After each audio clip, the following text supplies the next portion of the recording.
Hi guys, it's Monday morning, Monday blues. I'm driving to work. So let's talk about money. How much does this car cost? The specific car that I'm driving, the Premium Auto, Proton Saga Premium Auto, costs 1.35 million shillings.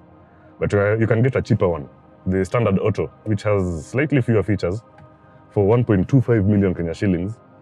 Or you can get an even cheaper one than that, the Standard Manual, for 1.15 million Kenya shillings. Now, yeah, when I'm mentioning millions here and there, it does sound a bit steep. Though, of course, if you're paying only $1 million for a brand new car, that is a good deal, especially a car of this level. But that's not even the catch. Yes, the car is affordable. At $1 million shillings for a zero mileage car, the car is affordable, but that's not the catch. Try and see if you can follow what I'll say next. This car comes with financing. The most interesting kind of financing, and I think the best financing offer this country has at the moment. The deposit you need to pay is 67,000 shillings only. Yes, for 67,000 shillings, you can have this car on the road. 67,000 shillings deposit. Gets even better than that. From there, of course, you have to pay the installments. The installments are 29,999 per month. 30,000 shillings per month. Those are the installments that you're paying. Do any of those numbers click anywhere? In case they don't, I'll let you know. Don't worry, I'll let you know what those numbers mean. 30,000 shillings per month. How many days do you have in a month? 30. Are you saying where I'm going with this? Basically, you're paying 1,000 shillings per day to own this car. 1,000 shillings per day. Think about that. So now, you're paying 1,000 shillings per day. Most people who will buy this car, or rather what this car was designed for, is city use. And given the size and the cost, it's very easy to commercialize this car. Oh, that is unfortunate. An ambulance that has crashed. Whoa. Damn. So yeah, we are talking about 1,000 shillings per day. Oh, that was really bad. Yeah, 1,000 shillings per day. You're paying 1,000 shillings per day. You buy this car, you decide to commercialize it.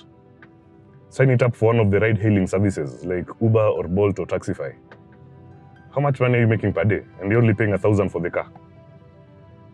Is it making more sense? And remember, the initial outlay was only 67,000 shillings. Now, there's something I like to call napkin mathematics.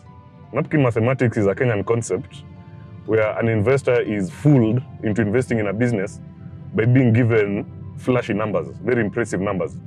Those matatus that you saw driving past me, the fellows driving there funnily, a lot of people are roped into buying such a matatu by fancy calculations.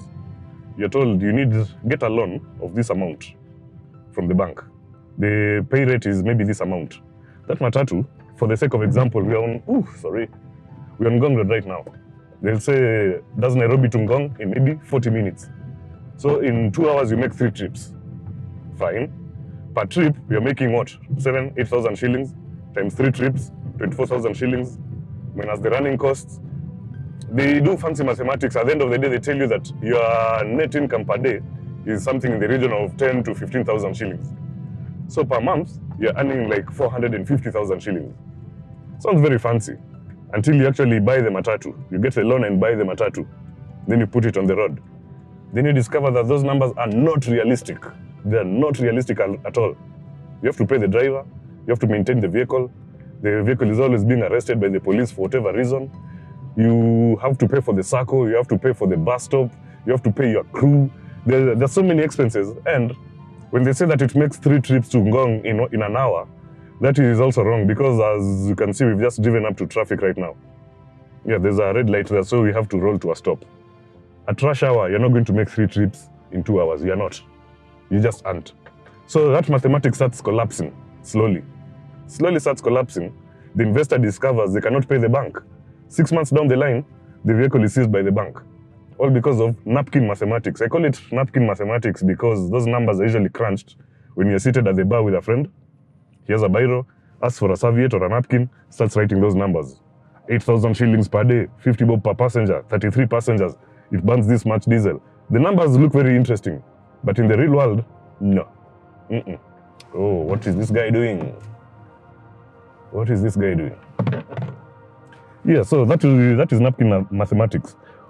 What I've just told you about this car, when you're paying 1,000 shillings per day, even if it's napkin mathematics, think about the worst case scenario. Worst case scenario. You put this in an Uber. Yes, you'll have the fuel costs. If you're not driving the Uber yourself, you'll have to pay the driver maybe. You'll have to fuel the vehicle. But now that you've bought a brand new vehicle, of course it comes with insurance and it comes with a warranty. The warranty on this car is 5 years, 150,000 kilometers. 5 years. 5-year warranty. So maintenance costs, 0 for the next 5 years. Okay, if you put it as an Uber, you're going to burn through the 150,000 kilometers in a year or maybe even less, because the car is always driving up and down. But it's 1 year of maintenance-free driving for you. You're not paying anything in maintenance. Is my napkin mathematics making sense or not? Think about it. Oh, why do people drive like this in the city? Why do they?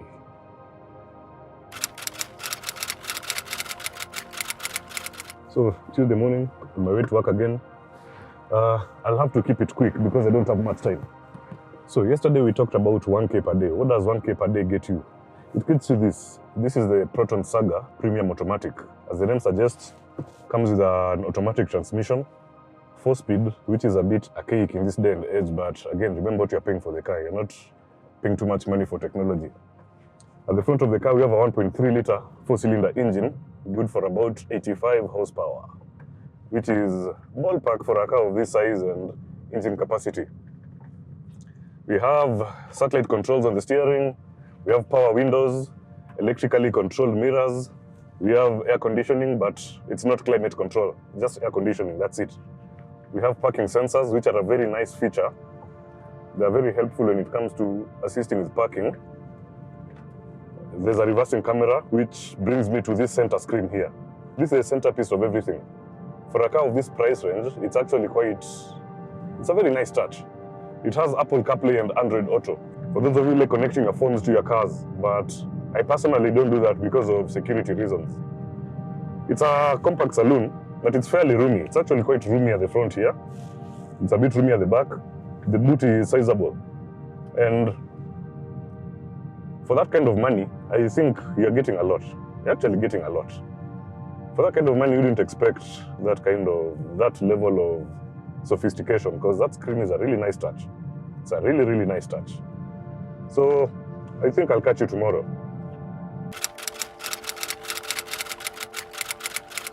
And we come to Wednesday, Winning Wednesday.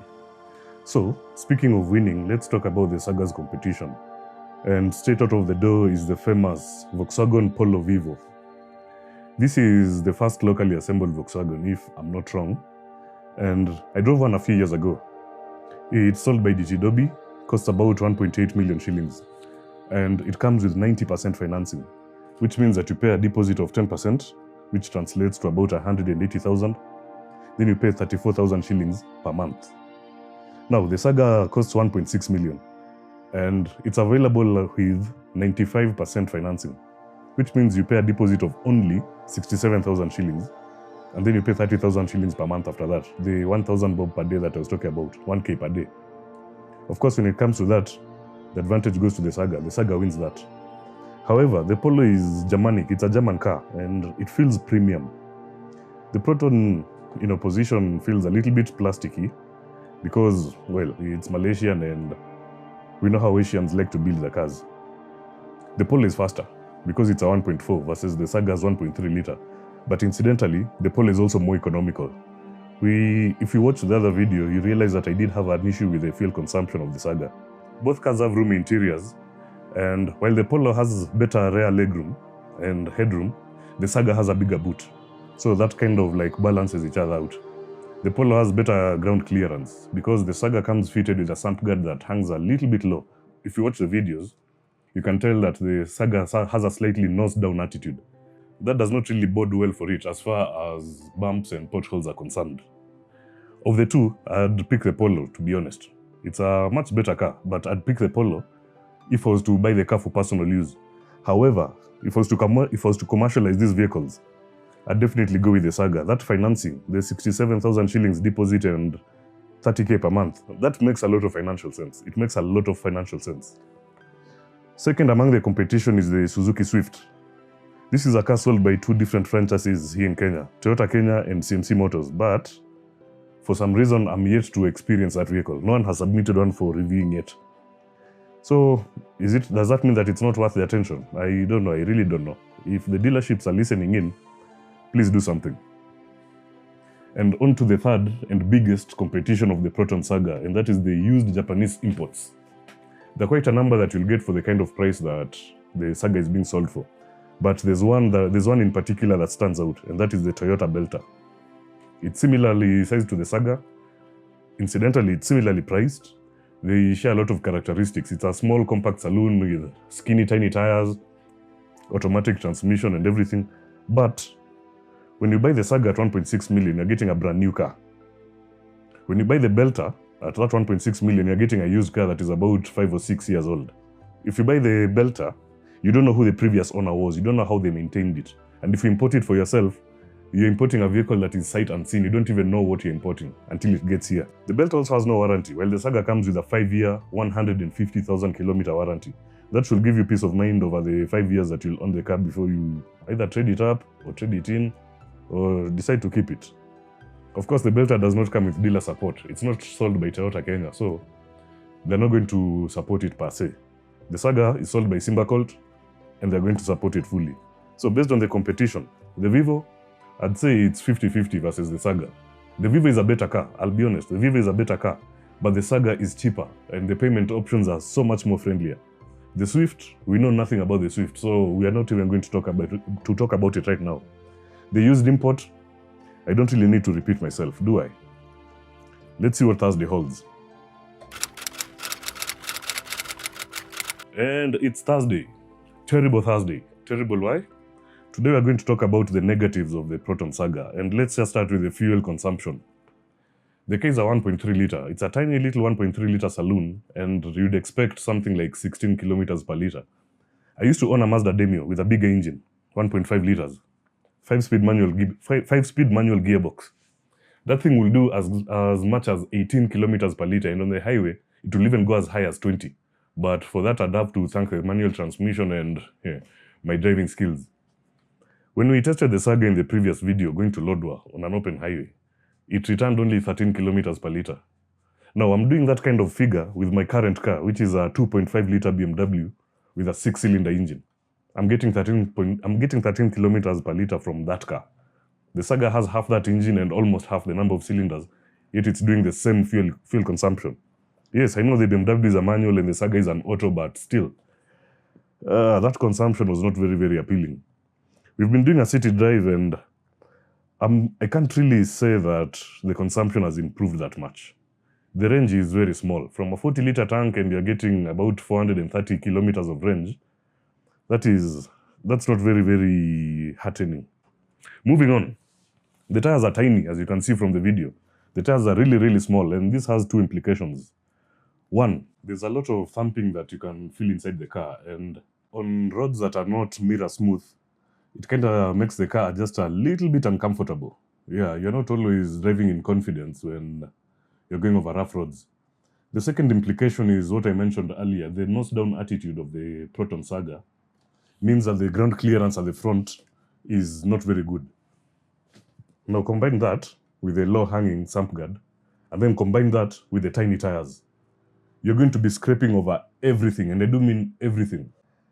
Let's talk about the gearbox. It's a 4-speed automatic in the 21st century. That gearbox is outdated as hell. It's not just outdated, it's also, for lack of a better word, and Simba Colt will love to forgive me for saying this, it's also a little bit dim-witted. It hesitates to downshift. When you're trying to overtake, before it kicks down to the appropriate gear, there's a pause somewhere that can be unnerving.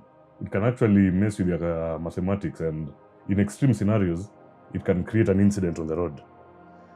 The gearbox needs to be adapted. It needs to be adapted too. Sorry, it needs to be adapted too.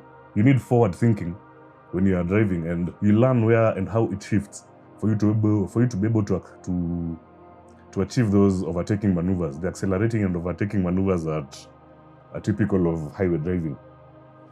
However, you can overcome the dim-wittedness of the gearbox by going out of drive and into sport. On the gear lever, you move from D into S. And from there, it's more responsive and it holds gears. But when I say it holds gears, that means that in certain circumstances, the car is going to rev all the way to the red line. What does that mean? The consumption, which was not impressive to start with, now actually becomes worse. I don't think I want to dwell on that so much. There's something called a rain guard. The plastic piece that goes on the A-pillar of most cars starts stretching from the roof down the A-pillar towards the side mirror. And that rain guard serves a certain purpose. It keeps the rain out of the car when the window is slightly open. It's not just rain. The first time I drove this car and I used the window washers, quite a lot of water came into the car. And I immediately thought, why does this car not have a rain guard? It really does need that rain guard, because when the water leaks into the car, it splashes onto the control panel for the for the windows. Build quality. This is not a bad car, actually. I'll be honest. It's not a bad car. Even the build, it's built quite well. It's something you'd expect from an Asian country. And when I say Asian, that also includes Japan and China and Singapore and whoever else builds cars out there. This is Malaysian. And Proton have come a long way over the years.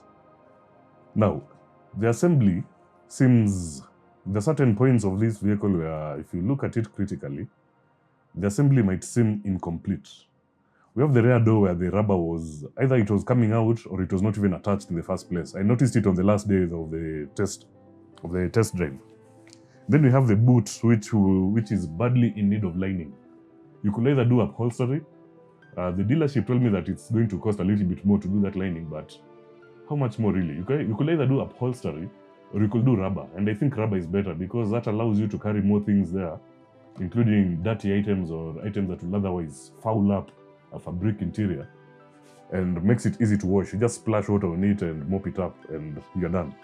So with that being said, yes, I know that was quite an extensive list of downsides, but the car is not bad. Let's just make that clear. The car is not bad. Moving on to Friday. Friday, Furahi Day, and we are happy. So we're going to talk about the good stuff. The good stuff, number one, financing. I just cannot stop talking about the financing. 67,000 shillings deposit, 30,000 shillings per month. 1K per day. This simply means that almost anyone can afford this car. A deposit of 70,000 shillings, 67,000 shillings deposit, and 1,000 shillings per day after that. A lot of people can afford this car. A lot. Volkswagen might be the people's car, but this is the car for the masses. While you're paying 180,000 shillings for the Polo, the people's car, Volkswagen, you're paying 67,000 shillings for this car. If you are hard up for cash and you seriously needed a car, which one will you buy? That also brings up another thing. This car is perfect for napkin maths, the napkin mathematics that I talked about earlier, where you say that it costs me this much to buy the car, costs me this much to fuel the car. The car already comes under warranty, so maintenance is going to be on the company. It's not going to be on you, so you can factor that out. Then you calculate against the expected revenue per day. Let's say you're doing something like Uber or Bolt or Taxify, one of the ride-hailing services, and you get 3 rides for 1,000 shillings each. Let's say for those 3 rides, given the distance that you're covering, for the sake of example, let's say the car burns through 300 shillings. That leaves you with 700 shillings. Pay your driver something. Still leaves you with some money. This is a car that will actually start making you a profit from day one. Need I say more? No. The napkin maths also makes this a perfect fleet car. If you have a company and you buy cars for your employees, you don't need to place so much money to get a fleet of 4, 5, 10, 15 cars. For with less than 700,000 shillings, you can get 10 of these cars. I'm thinking, my motoring press agency directors, should we Should we pick this car? We need to have a meeting on that. Now, despite the build quality that I mentioned yesterday and the fact that the Volkswagen Polo is a slightly better car, the one thing that you cannot beat this car on is specifications. This car is very well specified. Power windows everywhere. The Volkswagen has manual windows at the back. The power windows are only at the front. This one has power windows everywhere. Mirror adjustment is electrical. There's Android Auto. There's that screen in the middle that I talked about earlier on. The one with the Android Auto. There's air conditioning, which is very simple and easy to use. The radio it's convincing. It's not perfect because, again, this is a 1.6 million shilling car, but the radio is convincing. There are parking sensors. There's a reversing camera. What more do you need from a car this price range? And remember, this is a zero mileage car. The specifications are really, really good, and that also means that value for money is, I dare say, of all the cars on sale in the country right now, and that includes second-hand cars, this is the best value for money you can get. I'm not just saying that because I'm driving a branded vehicle. No, I really do mean it. This is the best value for money you can get. Among the nice touches that it has, look at the rear doors. Cup holders. Actual cup holders, not just cubby boxes where you can squeeze in a bottle. There's an actual cup holder there with a warning on what to put or not to place in there and what not to place in there. How nifty is that? So now, like I said, the tires were tiny, but despite that, the car does it looks good, especially in this bright red color and premium auto spec. It's not an ugly car. It's small, and yes, the tires might seem a bit awkward, but overall, the car looks presentable. It's not something you'd be embarrassed to drive, and there are cars out there that you'd actually be embarrassed to drive. Sticking with the size, it's a tiny car, yes? That means that it's very versatile. It's very easy to drive, very easy to place on the road, very easy to park. The glass house is massive, meaning that visibility is it's at an optimum. You can see everywhere. Now you combine the visibility from the glass house, from the massive glass house, with the reversing camera and the parking sensors, and that just leads us to one conclusion. If you ever ding this car while trying to park it, perhaps you should not be driving. This has to be one of the easiest cars to park. But despite the tiny size, when you get inside the car, the front is surprisingly roomy. Two fully grown men can sit here with their wide shoulders and everything, and there'll be no undue intimacy that will be forced. I've sat in cars where you would have to ask the passenger to hop into the back seat because sitting at the front means you're brushing up against each other and you can smell each other's breaths. Not really a very good driving circumstance, but you don't get that here. You do not get that here. The rear seat it's not bad. It's not as roomy as the Polos, but it's not bad either.